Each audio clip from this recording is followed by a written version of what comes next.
Chris Kikalis, the boss man at Pivot Cycles, has a reputation for a no-compromise attitude, obsessive attention to detail and some very strong opinions. It'd make him an incredibly hard first date, but it does mean he designs a very good bike. The latest of his creations to come our way is this hulking beauty, the Firebird 2.9, a full carbon framed enduro race bike decked out in some of the finest from Fox and Shimano. This particular model comes in at a measly $9,999.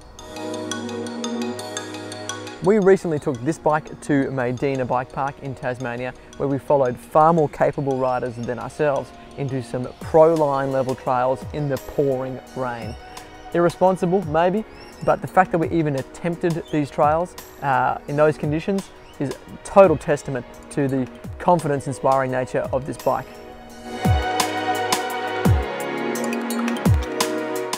So why is that so? Well, obviously the combination of big travel with 162mm out back and 170mm up front, paired with big hoops, is a good foundation to start for a confident bike. But there is far more to it than just that.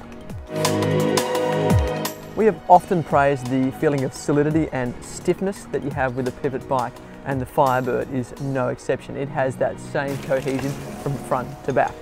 You can save the squirming for when you're watching a medical drama. On the trail, we much prefer knowing exactly what front and rear wheels are doing together. Now, it's not hard to see how Pivot have achieved this level of stiffness. When you look at that linkage, it is really chunky. And further out back, you've got 157mm hub spacing. A little bit controversial, but it does allow Pivot to build up an exceptionally strong and stiff rear wheel. Pivot employ the DW Link suspension system on this bike, as they do across all of their dual suspension bikes, and when you are banging through the rough, the suspension feels magnificent. In fact, the suspension feels excellent in just about every instance, whether or not you've hucked it too far past the landing of a jump, or over those little tiny slippery routes coming into an off-camber section, or when you're hammering over high-speed braking bumps. It just feels composed and smooth. You can quite easily lose yourself messing around with the settings of the Float X2 rear shock and the 36 Grip 2 fork, both of which have high and low speed compression and high and low speed rebound adjustments. So take your time with this, don't stuff around with it in big increments, just do little small adjustments at a time, or you can easily get yourself all out of whack. That said, if you do invest the time, the level of control you can get is next level. For a big travel bike, Pivot have opted to keep the rear end of the Firebird quite short. It's just 431mm long out back, which is definitely shorter than most other big travel 29ers. Now, for me, that works really well. I'm not a particularly tall rider, and that short rear end and long front center matches my riding style nicely, allowing me to not feel overwhelmed by a long wheelbase bike. I can still have plenty of room up front for the confidence, but without the whole thing feeling like I'm trying to pilot a boat through the corners. Taller riders, however, might not enjoy this feel so much, especially if they've got the seat up, in which case they'll find their weight a long way over the rear axle of the bike, which might make for quite a light front end. So something to keep in mind. Now, on the climbing front, which is a necessary evil of enduro racing, of course, this bike doesn't do too badly either. It's not particularly heavy, and DW Link bikes tend to be very stable and efficient under pedaling. We did, however, reach for the compression lever on the Float X2 rear shock quite a lot, particularly if we were climbing out of the saddle.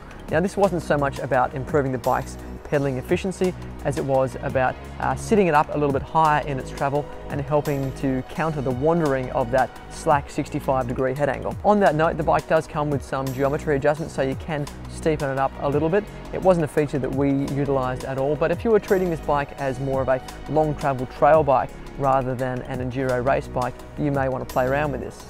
You can also fit 275 plus wheels into this bike if that is your bag, though none of the off-the-shelf build kits here in Australia come with that option. They're all 2.9er. From a practicality standpoint, this bike has some big pluses. There's plenty of tyre clearance, for instance, for muddy rides. The cable ports are nice and roomy, which should help make it easier to thread those internal cables. And the shock mounting hardware is all simple, robust, and nice strong bolts. There's nothing fiddly or weird going on there at all. On the downside, however, the lack of a usable water bottle mount loses points with us, and we also had a bit of internal cable rattle. Well, nowadays it's quite clear that if you don't have a 29er Enduro bike in your range, you'd better be working on one fast, because big wheels are the new small wheels in the world of Enduro racing. While the Firebird 2.9 is more bike than we can justify for our day-to-day riding, if you're after an out-and-out Enduro race bike, something that just gets better and better the faster you go, well, this one is pretty close to perfect. We're Flow Mountain Bike. Thanks for watching. If you like what we do, please subscribe to the channel and leave us a comment below. Always enjoy hearing from you, no matter what you've got to say. We'll see you next time.